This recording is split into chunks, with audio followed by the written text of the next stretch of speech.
네, 오늘도 변함없이 철로 역정을 가지고 하나님께서 우리에게 주시는 메시지를 들어보도록 하겠습니다.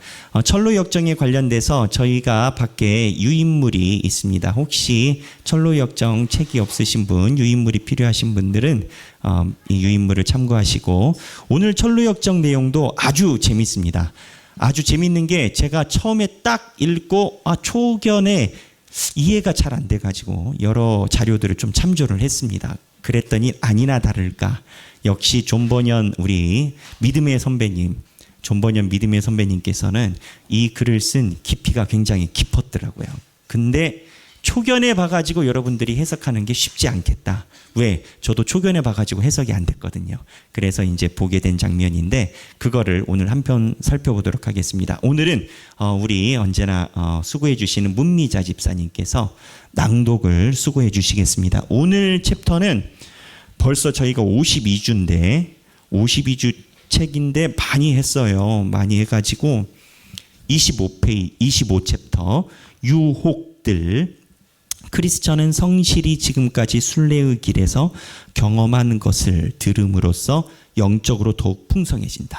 그러니까 지금 크리스천은 어떻게 하고 있냐면 성실이란 사람과 대화를 통해서 본인의 신앙을 지금 올리고 있는 상황이에요. 지난주에 저희가 이야기를 할 때 뒷부분 시간이 없어서 많이 살펴보지 못했습니다만 여기 크리스천이 성실이란 사람과 대화를 하는 게 존버년 저자의 목적이기도 합니다. 무슨 얘기냐? 신앙생활에서 좋은 멘토라고 이야기를 하죠. 좋은 조언자 또는 좋은 대화자를 만나야 돼요. 교회에서 보면 꼭 그래요. 이게 꼭 존버년 선생님의 말이어서가 아니라 교회에서 보면 꼭 교회에 덕이 되고 유익한 말을 하시는 분들은 그분들끼리 대화를 하고요. 그렇지 않은 분들은 산천이 변하고 바다가 변하고 해도 꼭 불평과 불만과 여러 가지 말을 하시는 분들끼리 모여 있어요. 그게 참 망고의 진리인 것 같아요. 그러니까 존 버년이 지금 이 담화, 성실과 크리스천이 말하는 담화를 굉장히 중요하게 생각을 합니다. 제가 어저께 우연히 그 쇼츠를 봤어요. 쇼츠인데 두렵고 우울감을 갖고 있고 그리고 잠재적인 그 정신과 치료를 받아야 되는 사람한테 의사 선생님이 처방하는 몇 가지 중요한 팁을 이야기를 하는 거예요. 그 중에 여러 가지가 있는데 제 귀에 딱 들어왔던 게 뭐냐면 자기가 우울감이 있고 좌절감이 있다라고 느끼는 사람은 주변에 삶에 대해서 긍정적인 사람을 만나야 된대요. 그래서 그 사람이 삶에 대해서 긍정적으로 말하는 것을 듣는 것 자체가 우울감을 가진 환자에게 도움이 된대요. 그러니까 긍정적인 게 이런 건 아니라는 거죠. 야, 너 힘내. 야, 너 힘내. 뭐 아파. 할 수 있지. 세상사. 이런 방향 말고 만난 사람이 자기가 자기 삶에 대해서 에너지가 많아. 야, 기쁘지 않냐? 야, 행복하지 않냐? 야, 오늘 해가 떴다. 이런 사람이 있잖아요. 그래서 자기가 삶의 좌절감을 갖고 있고 두려움을 가진 사람은 자기 삶의 긍정적인 사람을 꼭 주변에 있어야 치료가 빠르대요. 그 얘기를 듣고 저는 이제 어제부터 이거 크리스천 존버년 철로 역정을 생각하고 있으니까 지금 그와 같은 이야기를 지금 존버년이 하는 거예요. 크리스천이 성실을 만나서 신앙을 키우고 있는 과정이에요. 여기 챕터에 부제목으로 써 있잖아요. 크리스천은 성실이 지금까지, 성실이란 그 캐릭터가 지금까지 순례길에서 경험한 것을 들음으로써 영적으로 더욱 풍성해진다. 지금 크리스천은 성실의 이야기를 듣고 있는 거예요. 자, 그러면 오늘 성실이 무슨 이야기를 했나? 아주 재미있습니다. 자, 한번 문미자 집사님이 낭독해 주실 건데 다 함께 내용을 살펴보겠습니다. 성실. 제가 알기에 당신은 절망의 수렁에 빠졌지만 저는 절망의 수렁을 피해 위험 없이 좁음까지 올라왔습니다. 다만 바람둥이라는 여인을 만났는데 그녀가 저에게 못된 짓을 하려고 했습니다. 크리스천. 그녀의 그물을 피했다니 참으로 다행입니다. 요셉도 그녀 때문에 어려움에 처했으나 당신처럼 그녀를 피하다가 생명을 잃어버릴 뻔했습니다. 그런데 그녀가 당신에게 어떻게 행했습니까? 성실. 당신도 어느 정도 알고 계시겠지만 감각을 즐겁게 하는 그녀의 말은 당신이 생각할 수 없을 정도였습니다. 그녀는 모든 향락을 약속하면서 제가 그녀를 거절하지 못하도록 만들었습니다. 크리스천. 하지만 그녀가 착한 양심에 만족을 주겠다는 약속은 하지 않았지요. 성실. 잘 아시는군요. 그녀는 온갖 육신과 정욕의 만족을 약속했습니다. 크리스천. 당신이 그녀를 피한 것에 대해 하나님께 감사합니다. 음녀의 입은 깊은 함정이라 여호와의 노를 당한 자는 거기 빠지리라. 성실. 그렇지만 제가 완전히 그녀를 피한 것인지는 잘 모르겠습니다. 크리스천. 왜요? 저는 당신이 그녀의 유혹에 빠지지 않았다고 생각하는데. 성실. 아닙니다. 저는 저 자신을 더럽히지 않았습니다. 전에 보았던 오래된 문장을 기억했기 때문입니다. 그녀의 걸음은 수월로 나아가나니 저는 그녀의 외모에 유혹되지 않으려고 눈을 감았습니다. 그러자 그녀는 저에게 욕을 퍼부었습니다. 그리고 저는 길을 계속 갔습니다. 자, 여기에 보면 이제 이성적인 유혹에 빠진 거를 성실히 견뎌내요. 그런데 이제 이 이성적인 유혹을 견뎌내는 게 쉽지 않죠. 견뎌냈는데 그 다음에 나오는 스토리에서 이거를 능가하는 유혹이 등장합니다. 그래서 이 성실이란 사람이 여기 앞에서는 코멘트가 별로 없는데 이 다음에 이것을 능가하는 유혹을 만나면서 무언가 책이 잡힙니다. 책 잡히는데. 근데 이 책 잡히는 게 아주 미세해요. 그래서 그 다음 공격을 보겠습니다. 성실. 크리스천부터 읽어야 되죠. 예. 크리스천. 그 외에 다른 공격은 받지 않았습니까? 성실. 제가 고난의 언덕이라고 부르는 곳에 기슭에 이르렀을 때 매우 늙은 노인을 만났습니다. 노인은 제가 무엇을 하는 자였으며 어디로 가는지 물었습니다. 저는 순례자이며 천성의 도시를 향해 가는 중이라고 대답했습니다. 그랬더니 노인은 너는 정직한 친구 같아 보이는데 내가 주는 싹을 받으며 같이 살지 않겠느냐고 말했습니다. 그래서 저는 노인의 이름과 사는 곳을 물어보았습니다. 노인은 자신의 이름이 첫 사람 아담이며 기만의 도시에 산다고 대답했습니다. 그래서 제가 다시 제가 해야 할 일은 무엇이며 일한 것에 대해 얼마나 싹을 줄 수 있습니까? 라고 물었습니다. 노인은 일은 많은 쾌락이며 싹은 내 상속자가 되는 것이다 라고 대답했습니다. 그래서 저는 무슨 집에서 살며 다른 종들은 얼마나 있느냐고 더 물었습니다. 자, 무슨 상황이냐? 성실이 노인을 만났어요. 근데 이 노인은 우리 선악과 따먹은 아담이 있잖아요. 선악과 따먹은 아담의 상징이에요. 근데 선악과 따먹은 아담의 상징을 존 번연은 어떻게 딱 정리를 하냐면 아담이 선악과를 따먹게 된 이유는 실제적으로 에덴 동산 땅에서 유구장창 본인이 행복하려고 뱀의 말을 들었다라고 봐서 아담의 주 목적은 이 땅에서의 행복을 추구하는 상징으로 존 번연은 보는 거예요. 그러다 보니까 이 노인 선악과를 따먹은 아담이 이 성실에게 제안하는 게 뭐냐? 여기서 나와 내가 주는 삭을 받으면서 편하게 살라라는 거지. 그래서 삭을 받으면은 이게 봉급이잖아요. 봉급을 준대, 봉급을.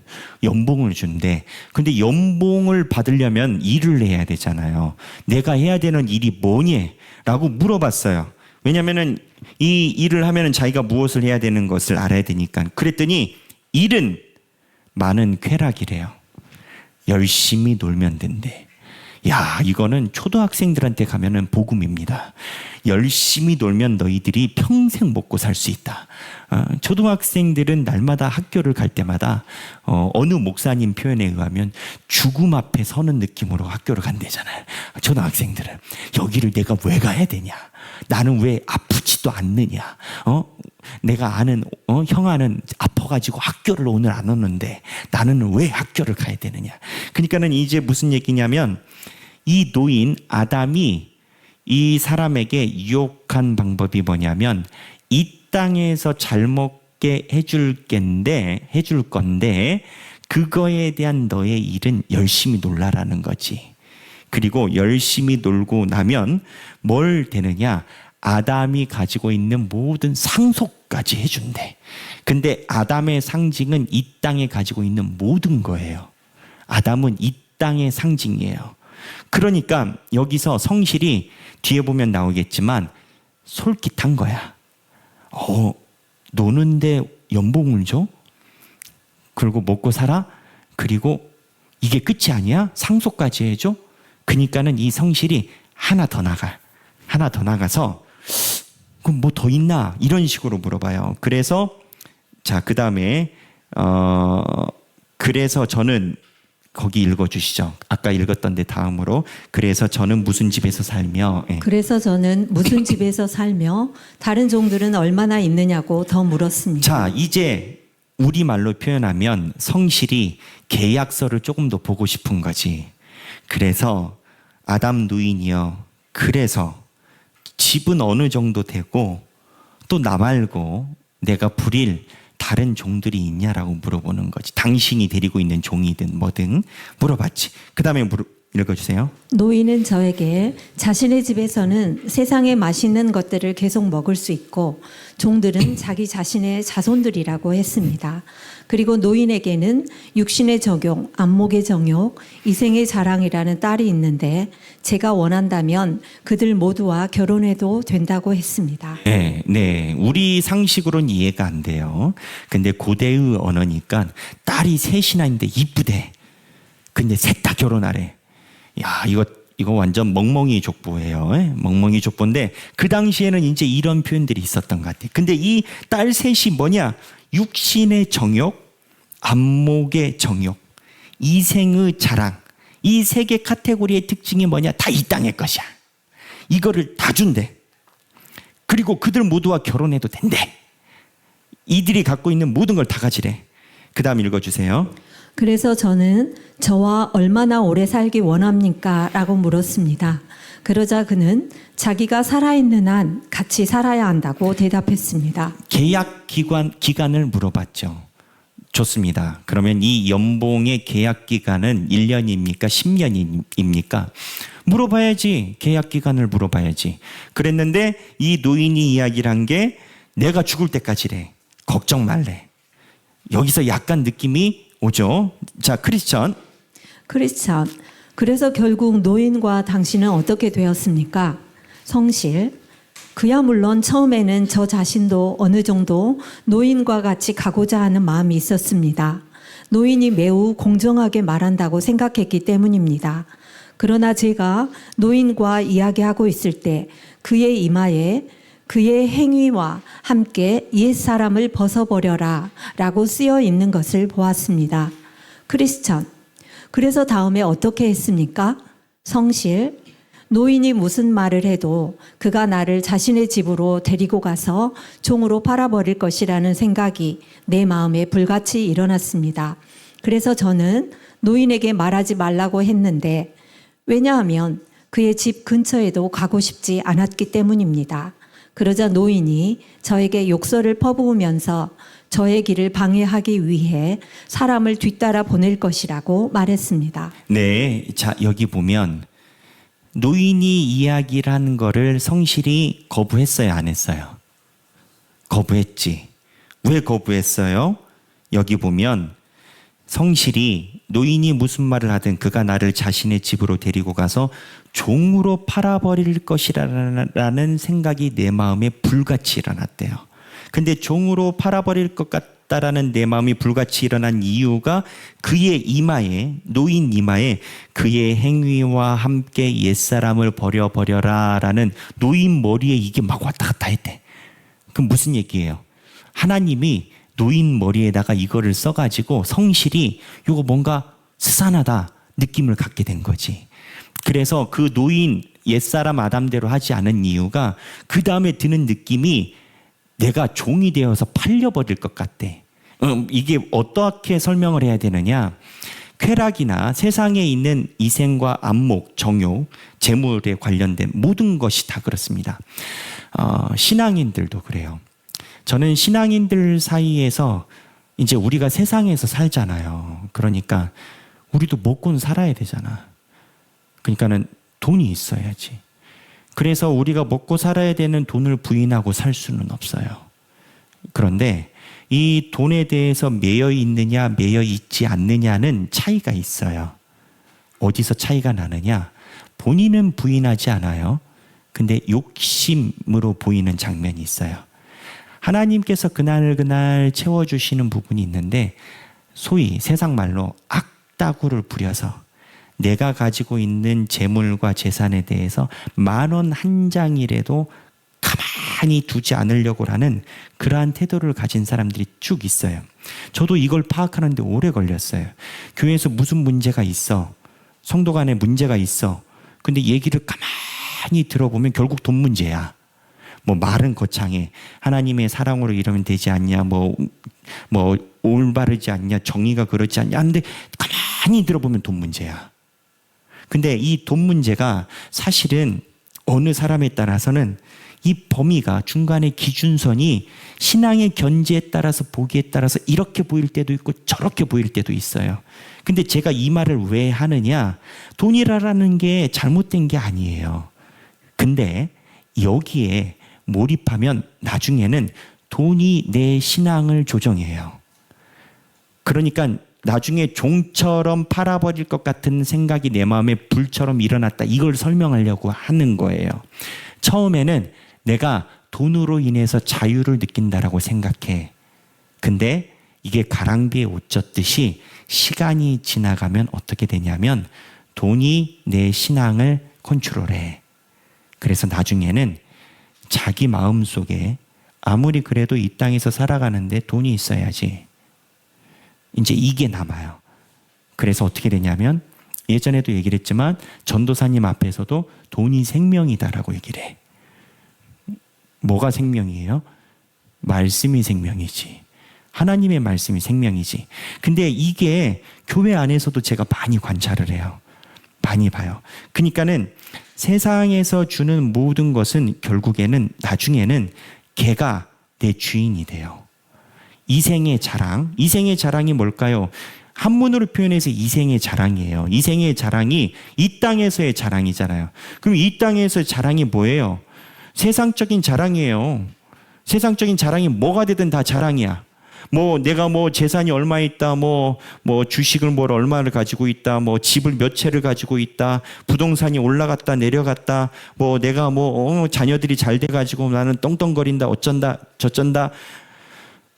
물론 기쁘니까 친한 사람한테 자랑할 수 있지. 이런 소소한 것까지 이야기를 하는 건 아니에요.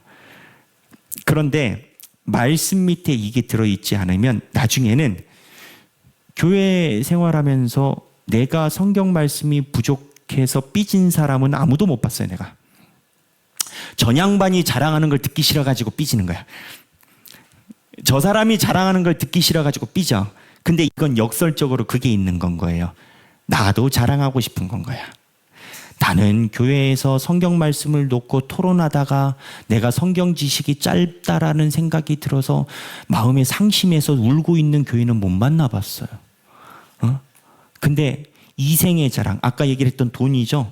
제가 우리 하길교회에서 절대 교인들끼리 돈 거래하지 말라고 하잖아요.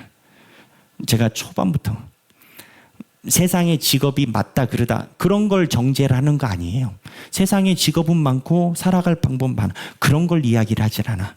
근데 결국은 일만 악에 뿌리는 뭐다? 돈이다. 일만 악에 뿌리는 재물이고 성경에 나온 말씀이잖아요.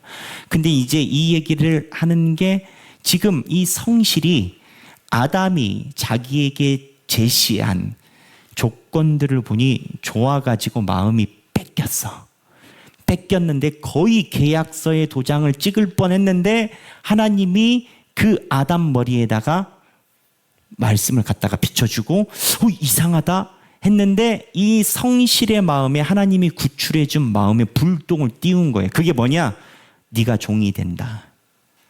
네가 소중하게 여긴 것에 종이 된다. 요즘에는 제가 그 얘기를 안 했지만 초반에 제가 말씀 훈련할 때 언제나 이야기를 한 게 있어요. 사람들이 기도를 해요. 내가 너무 힘들어요. 주여, 내가 잘 살 수 있게 해주면 좋겠어요. 아니, 내가 살지 않아도 힘들 때 하나님의 말씀을 보고 살아가는 게 너무 행복해요 라고 순수하게 신앙생활 하잖아요. 주님께서 복을 주십니다. 근데 나중에 하나님께서 주신 복이 물질이나 사회적인 위치로 왔을 때 그 복에 의해서 침몰이 돼요. 분명히 힘들 때는 주일 성수를 포함해서 하나님의 교회를 잘 섬겼는데 본인이 먹고 살만해지고 돈이 좀 많이 생기니까 뭐 할 일이 많아져. 그래가지고 나중에는 아이고 목사님, 제가요 뭐 중요한 모임이 있어서 오늘은 부득불 새벽에 잠깐 새벽기도 하고 가야 되겠네요.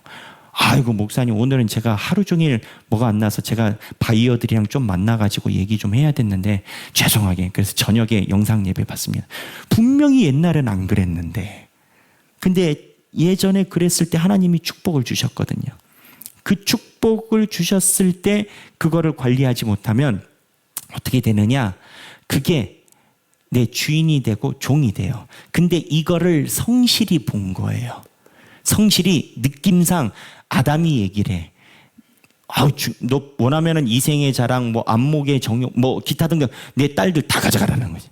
나 죽을 때까지 같이 사는 거. 근데 이 성실의 느낌상 뭔가 쎄해. 아니, 놀면서 연봉을 준다는데 너무 좋잖아요. 근데 하나님이 마음을 주셔서 그 느낌이 뭐냐? 나중에 내가 이거의 종이 될 것 같은 거야. 그래서 이 장면을 연출하고, 근데 그 다음이 더 재밌어요. 그 다음이 어렵고 재밌어요. 그 다음 읽어주시죠. 제가 노인에게서 떠나려고 거기서부터 읽어봅시다. 그래서 저는 노인에게 말하지 말라고 했는데, 왜냐하면 그의 집 근처에도 가고 싶지 않았기 때문입니다. 그러자 노인이 저에게 욕설을 퍼부으면서 저의 길을 방해하기 위해 사람을 뒤따라 보낼 것이라고 말했습니다. 자, 이 부분은 어떻게 되느냐? 뒷부분을 먼저 설명을 드릴게요. 노인이 생각할 때는, 아담이 생각할 때는 거의 넘어왔어. 근데 넘어왔는데 중간에 뿌리치고 간대. 그랬더니 저주를 해버려요. 저주를 해가지고 사람을 보낸대. 여기 뒤에 보면 사람이 따라와요. 그래서 그 사람이 길가에서 이 성실을 구타를 해요. 거의 죽을 뻔해.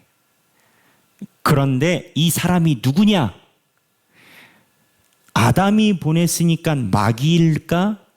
시험일까? 할 때 이 사람이 누구냐? 모세예요. 희한하죠? 왜 모세냐? 이 구조가 철로역정의 이 구조가 여기 부분이 어려운데 이 노인은 아담이잖아요. 아담은 범죄를 했단 말이죠. 선악과를 따먹고 이 땅에서 잘 살려고 범죄를 했단 말이죠. 근데 아담한테 완전히 넘어오지 않았어요. 근데 아담은 알아. 일단 이 남자를 아담이 보낸 건 아니에요. 아담이 허세를 부린 거예요. 아담이 알아. 뭘 아느냐? 나한테 절반은 넘어온 걸 알아. 그래서 나한테 절반은 넘어온 것 때문에 따라가서 두들겨 패는 사람이 나타날 건데 그게 뭐냐? 율법 모세라라는 거예요.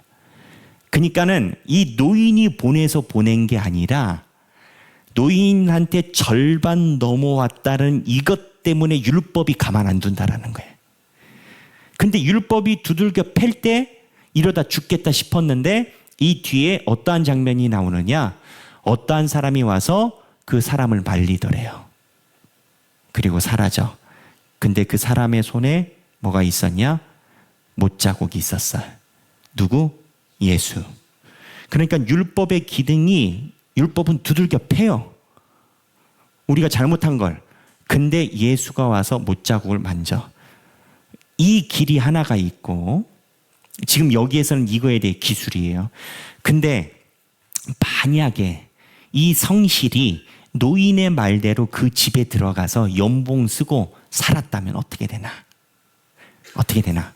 그러면 이 모세가 그 노인의 집에 따라올까 안 따라올까? 존 버년의 저술 의도는 노인을 따라가도 이 모세가 따라옵니다. 그래서 이 세상의 유혹 고집대로 살아가는 이 성실을 두들겨 팰 겁니다. 그리고 두들겨 패는 게 아니라 죽일 겁니다. 차이는 뭐냐? 죽을 때까지, 율법이 심판할 때까지 예수가 안 나타나요. 그러니까 그나마 유혹이 됐지만 그나마 들어갔다가 나왔기 때문에 예수를 만난 건데, 만약에 본인이 유혹돼서 훅 넘어갔으면 예수님이 안 논다라는 구조를 갖고 있대요. 백영기 목사의 설명이 아니에요. 그러니까는 이 존 버년의 이 짧은 스토리에 우리 신앙생활에 많은 걸 이야기를 해요. 우리는 유혹을 죽을 때까지 안 받을 수 있다라고 생각하는 사람은 교만 덩어리예요. 교만 덩어리야. 솔직히 내가 받고 있는 유혹에 대해서 진솔하게 대면하고 뭐 사람들한테 고해성사하라는 게 아니에요. 하나님께 날마다 기도함으로 나의 부족함을 얘기를 해야 돼. 아침에 눈 뜰 때마다 아이고 나는 의인이고 세상 사람들은 왜 이렇게 나쁜 사람들만 디글디글 하는지, 언제 예수님은 오셔, 이런 사람들이 문제인 건 거야. 문제인 건 거야. 근데 날마다 본인의 잘못을 당연히 우리는 갖고 있는 건데, 부족한 인간인데, 차이는 뭐냐면 완전히 넘어갔느냐, 거의 넘어갔지만 주님의 길로 왔느냐, 이 차이예요. 그러니까 태어나면서부터 나는 뭐 법 없이도 살아, 그 사람이 문제야. 그 사람이 법 없이도 살아. 근데 사람은, 이 존 버년이 이야기라는 건 성실이 얼마나 대단한 캐릭터예요. 지난번에 봤잖아요. 성실은 주변에 있는 귀를 기울이지 않는다고. 근데 사람은 살면서 유혹과 세상에 대한 잘못과 이거에 누구나 다 노출돼요. 하나님이 모르시냐고. 아시지? 하나님이 우리를 만드셨는데. 문제는 그 노출된 정도에서 터닝을 얼마나 하느냐, 아니면 그냥 지 고집대로 쭉 가느냐, 이 차이가 예수를 만나느냐 안 만나느냐의 차이라는 게 좀 뭐냐는. 그래서 크리스천에게 이 얘기를 하는 이유가 뭐냐? 크리스천은 간접 경험을 하는 거예요. 크리스천과 이 사람의 차이가 있어요. 이것도 뛰어나더라고요. 크리스천에 기록된 거는, 크리스천은 솔직히 얘기를 하면 신앙적인 자존감이 낮은 사람이에요. 맨날 영적 우울, 맨날 힘들어. 내가 부족해서도 힘들고 상황을 견뎌내지 못해서 힘들어. 그래서 언제나 침체기와 우울 속에 있는 캐릭터가 크리스천이라는 거예요. 근데 지금 성실은 달라. 성실은 에너지가 넘쳐. 그러니까 크리스천이 왼쪽이라면 이 성실은 오른쪽에서 유혹받는 사람을 이야기를 하는 건 거예요. 근데 오른쪽에서 유혹받는 사람의 특징이 뭐냐? 에너지가 넘치니까 이 세상에 있는 것들에 쉽게 컨택이 돼. 명예, 주인의식, 최고. 그 다음에 바울 서신에 으뜸되기 좋아하는 자. 바울 서신에 다 나오는 표현들이에요. 그 다음에 일만하게 뿌리, 돈을 갖고 있고, 무언가 사람들에게 해볼만 하고, 신앙도 괜찮은 듯 하고, 근데 여기가 좋아. 이런 사람들이 이생의 안목에 쉽게 잡힌다라는 거예요. 여러분, 없어 본 사람은 이런 이생의 안목이 귓등에 안 앉혀요. 이루어지지 않을 것 같거든. 어느 정도 되고 있는 사람들이 이러한 유혹에 노출이 되는 건 거예요. 그래서 크리스천이 지금 자기가 경험하지 못한 반대편의 유혹을 성실을 통해서 듣고 있는 거예요. 크리스천의 성격은 저런 유혹을 경험할 수가 없어. 우리 표현으로 하면 성실은 슈퍼 2야, 슈퍼 2.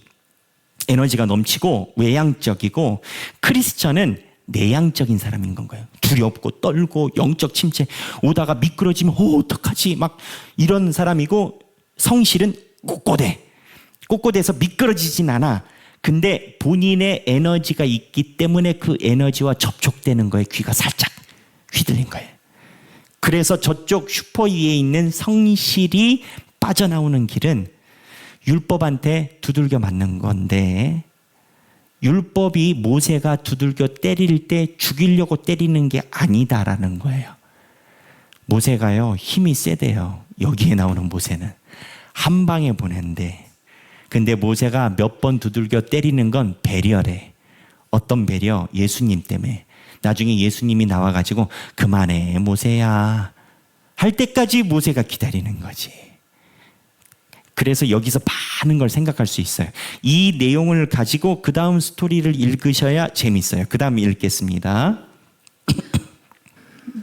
제가 노인에게서 떠나려고 돌아서자 노인이 제 몸을 붙잡고 등을 세차게 잡아당겼는데 마치 제 몸이 떨어져 나가는 것 같았습니다. 그래서 저는 오호라 나는 공고한 사람이로다 라고 소리쳤고 얼른 산으로 뛰어 올라갔습니다. 마침내 제가 산의 중턱쯤에 이르러서 뒤돌아보니 어떤 사람이 바람처럼 빠르게 저의 뒤를 따라오고 있었습니다. 결국 그는 바로 정자가 있는 부근에서 저를 따라잡았습니다. 자, 이 남자가 이제 모세 등장한 거예요. 모세. 크리스천. 아, 그 정자요? 제가 쉬기 위해 앉았다가 잠에 빠져서 가슴에 간직했던 두루마리를 잃어버렸던 곳입니다. 성실. 선한 형제여, 제 말을 끝까지 들어보세요. 그 남자가 저를 따라잡자마자 내리치는 바람에 저는 죽은 자처럼 쓰러져 누워 있었습니다. 다시 정신을 차리고 나서 저는 그에게 나에게 왜 이러느냐고 물었습니다. 그는 내가 은밀히 첫 번째 아담에게 마음이 끌렸기 때문이라고 말했습니다. 자, 무엇을 지적해요? 네가 계약서는 안 썼지만 아담이 말한 말에 마음이 끌렸잖아 라고 모세가 내리쳤대요. 자, 그 다음 읽어주세요. 이 말과 함께 그는 다시 내 가슴을 치명적으로 때렸고 저는 뒤로 자빠져서 죽은 자처럼 그의 발꿈치 밑에 누워 있었습니다. 한 방에 날아간 거예요. 발꿈치 밑에 죽은 자처럼 된 거야. 그 다음 읽어주시죠. 그리고 다시 정신을 차린 후 그에게 자비를 베풀어 달라고 울부짖었습니다. 모세는 율법의 상징이라고 했어요. 나를 용서해달라고 자비를 베풀어 달라고 울부짖었어요. 그 다음 그러나 그는 자비를 베푸는 방법을 모른다면서 다시 저를 때려 눕혔습니다. 율법은 자비를 몰라. 그래서 율법은 두들겨 패. 그 다음 어떤 분이 다가와서 그를 만류하지 않았다면 그는 분명 저를 죽여버렸을 것입니다. 누가 나타났대요. 누가 와서 말렸대. 그 다음에요. 크리스천, 그를 만류한 사람은 누구입니까? 성실. 처음에는 알아보지 못했지만 그가 옆으로 지나갈 때 저는 그의 양손과 옆구리에 있는 구멍을 보았습니다. 그것을 보고 저는 그분이 주님이시라는 것을 알았습니다. 그래서 저는 언덕 위로 올라갈 수 있었습니다. 크리스천, 당신을 따라잡은 사람은 모세입니다. 그는 자신의 법을 어긴 이들에게 용서를 베푸는 방법을 모르며 결코 용서하지 않았습니다. 자, 보세요. 두 동심원이 같이 만난 거예요. 하나는 율법이에요. 그 다음에는 예수 그리스도의 은혜예요. 두 개가 다 있어야 돼요. 율법을 알아야 나의 잘못을 알아서 그 다음 은혜로 넘어갈 수가 있어요. 근데 율법에만 머물러 있어서 은혜로 넘어가지 못하는 경우들이 신앙생활에서 가장 힘들어요. 그게 가장 어렵다라고 얘기를 해요. 제가 정확히 기억은 안 나지만 한 신학자가 이런 표현을 썼어요. 은혜는 내가 받은 용서에 비례한다. 다시, 은혜는 내가 받은 용서에 비례한다. 그러니까 교만한 사람은 용서받을 게 없어. 그래서 은혜가 없어. 그러면 떨어져요. 그래서 이 신학자 바빙크였던 것 같은데 이 바빙크의 신학자를 토대로 설교한 또 목사님이 그렇게 얘기를 하더라고요. 왜 죄 많은 여인이 예수 그리스도가 다가가고 성경에 기록이 됐느냐라는 거지. 유대인들 중에는 죄 많은 여인보다 경건하게 사는 사람이 더 많았을 건데 지나가는 행인도 그럴 건데 그 이유는 은혜는 자기가 받은 용서에 비례한다라는 걸 주님이 보여주시고자 함이다라는 거지. 그러면 남은 질문은 우리가 받은 용서의 양을 내가 알아야 되는데 내가 받은 용서의 양을 받으려면 역설적으로 율법한테 두들겨 맞아야 돼요. 그래야 알아. 사람은 나를 파악할 수 없어요. 성경 말씀이 나를. 그러면 패역한 심령, 하나님의 율법에서 벗어난 사람은 어떻게 되느냐? 율법이 나에게 말을 할 때 나라라고 생각 안 하고 저 사람이라고 생각해. 그래서 율법의 양이 늘어날 때 저 사람이라고 생각한 사람이 재판장이 돼요. 그래서 성경을 많이 다루고 성경에 집중하는 교회는 이거를 꼭 주지해야 돼요. 그렇지 않으면 말씀에 대한 재판 역량이 넓어져서 다 서로가 재판장이 되어 교회가 힘들어져요. 본인들도 힘들어지고. 그래서 이 기준의 이야기라면 은혜는 지금 천루역정에서 이야기를 하는 거예요. 예수가 잡아준 은혜는 내가 용서받은 것에 비례하는 거예요. 어느 용서를 받아요? 율법이 반 죽을 만큼 때렸잖아. 모세가. 그거를 아는 자가 예수의 은혜를 알게 돼요. 말이 어렵지만 쉽게 얘기를 하면 주여 내가 죄인이로소이다 하는 자가 예수 그리스도의 은혜를 많이 받는다고요. 그냥 세상 교만해서 내가 뭐 좀 알고 이것 좀 알고 이것 좀 알고 해서 언제나 좋은 것들 이거는 내가 저기 누구냐 우리 어느 집사에다 얘기를 해줘야겠다. 내가 들으면 내가 이거 뭐 머릿속에 기억나네. 뭐 무슨 권사 생각나네. 오늘 왜 안 왔지? 그 권사 들어야 되는데 또 내가 얘기 들으면 이거 예전에 내가 몰랐던 얘기인데 이렇게 있구나. 이것도 기억해놔야 되겠다. 응? 정리해놔. 뭐 여튼 뭐가 됐든 방탄이야. 퉁퉁퉁. 근데 이 방탄의 핵심은 뭐냐면 율법이 얘기를 할 때 나는 아니야. 비껴나. 근데 이 율법이 이야기라는 걸 나한테 고스란히 받는 자는 비록 율법한테 얻어맞는 느낌이 든다 하더라도 은혜가 더 크다라는 거지. 예수가 옆에서 구하신다라는 거예요. 그래서 이 모세와 예수의 조우가 모세를 잘못했다라고 비판하는 게 아니에요, 지금. 모세에게 얻어맞았다라고 하는 자가 예수를 만나요. 이 구조를 갖고 있는 거지. 모세가 두들겨 팼으니까 감정상 그래 율법은 다 썩어 죽어질 것. 율법 그거는 해석을 잘못하는 거예요. 이해되시죠? 네, 그 다음 읽어주시죠.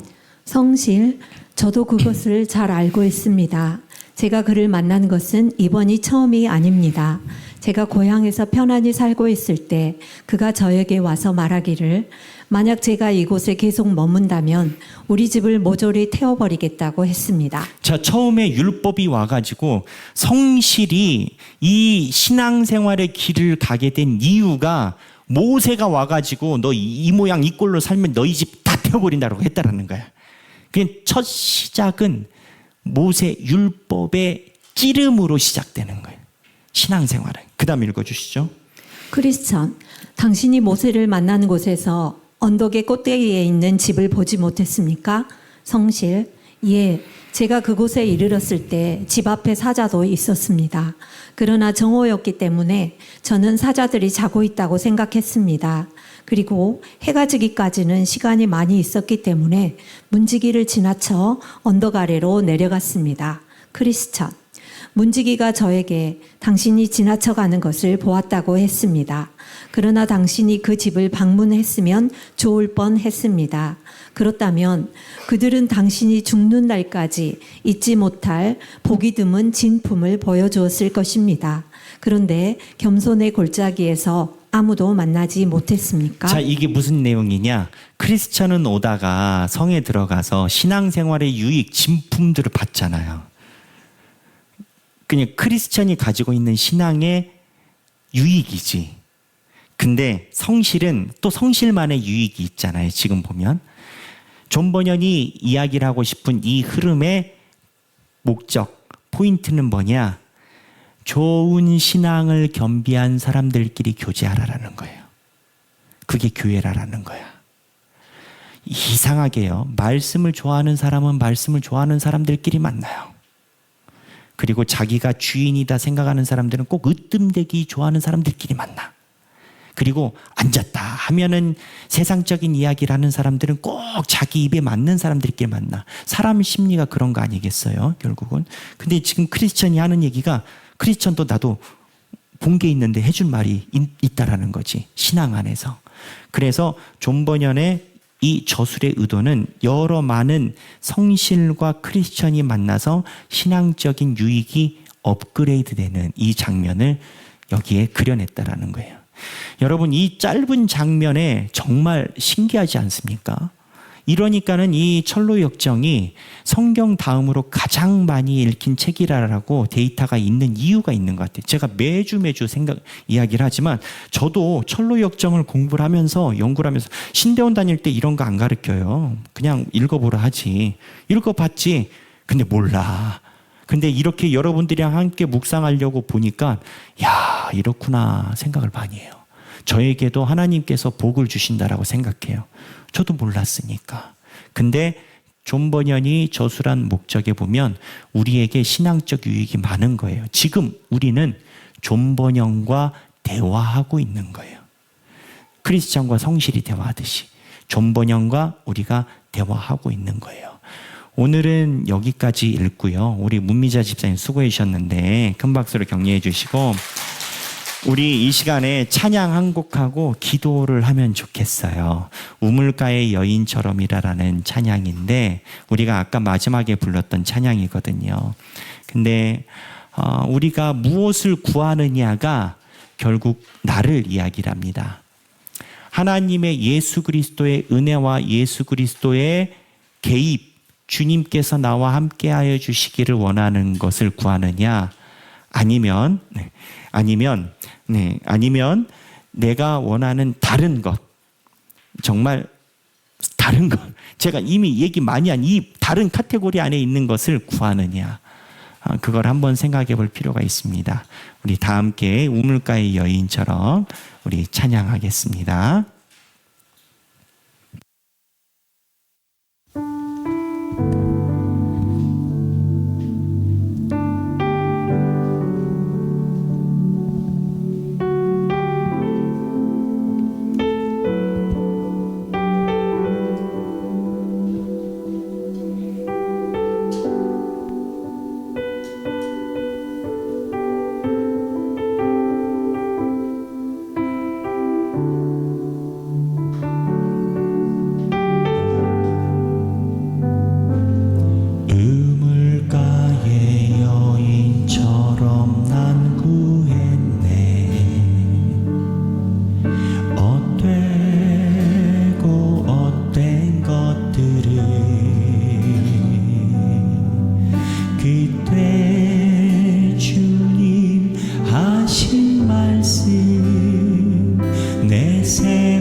넘치도록 채워주소서. 2절 많고 많은 사람들이 찾았었네. 헛되고 헛된 것들을 그 안에 감추인 노래 세상 것과 난 비길 수 없네. 오 주님 채우소서. 나의 잔을 높이 듭니다.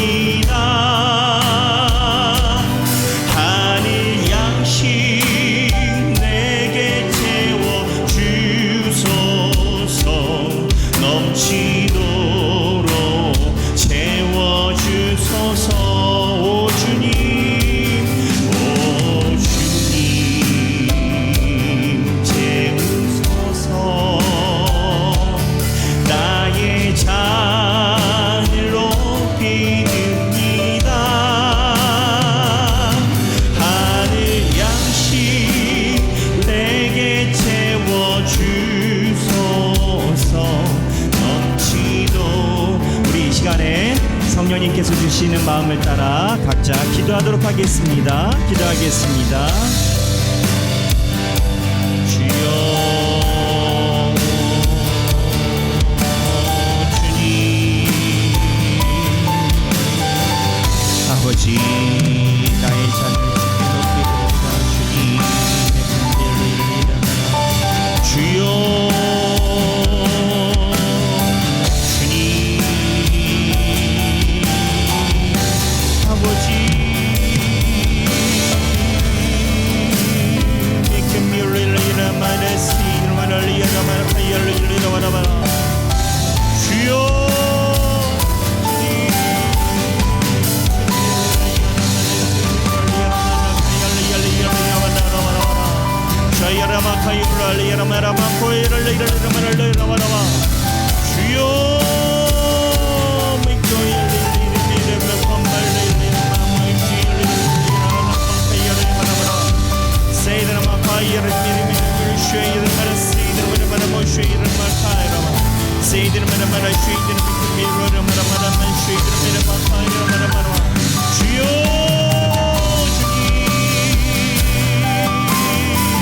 주여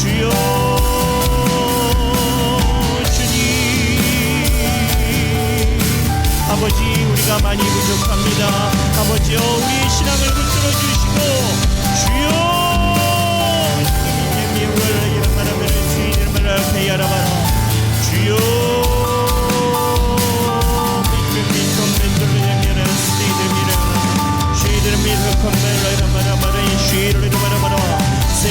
주여 주님께서 붙들어 주사 하나님의 말씀과 인도하심으로 채워 주시옵소서. 제가 기도하겠습니다. 하나님 아버지, 우리의 잔을 채워 주시옵소서.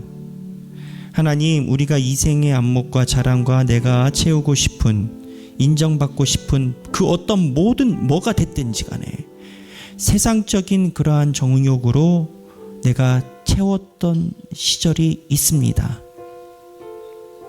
그러나 오늘 성실처럼 돌이켜서 아버지를 바라보니 주여, 주께서 그 잔에 우리의 것이 아니라 하나님의 것으로 채워주시고, 우리가 모세의 지적에 의해 죽은 자처럼 누워져 있을 때 예수 그리스도의 은혜를 만나게 하여 주옵소서. 하나님, 우리 죄인입니다. 주님의 은혜가 없으면 죽은 자처럼 됩니다. 날마다 예수의 은혜를 갈급하는 우리가 되게 하여 주옵소서. 하나님, 은혜는 받은 용서에 비례한다라고 합니다. 하나님, 필립 얀시는 용서, 은혜를 증명하는 자리다라고까지 얘기를 합니다. 내가 주께 받은 용서가 있습니까? 그거를 가슴에 품어두고 예수 그리스도의 은혜를 구하게 하시고, 받은 예수 그리스도의 은혜로 하나님의 나라를 이루고 가는데 나아갈 수 있도록 사랑으로 인도하여 주옵소서. 그 길에 우리 하길교회 성도들을 이끌어 주옵소서. 이제는 우리 주 예수 그리스도의 은혜와 하나님 아버지의 극진하신 사랑과 성령님의 감동감화 교통하심이, 내가 죄인이어서 모세의 지적에서 일어날 수가 없고, 그래서 예수의 은혜로만 살아간다. 아니, 내가 죄인이어서 예수님이 용서해 주신 것만 안다 라고 고백하며 살아가기 원하는, 사랑하는 모든 주님의 백성들 머리 위에 지금으로부터 영원토록 함께 계시길 성부와 성자와 성령의 이름으로 간절히 축원하옵나이다. 아멘.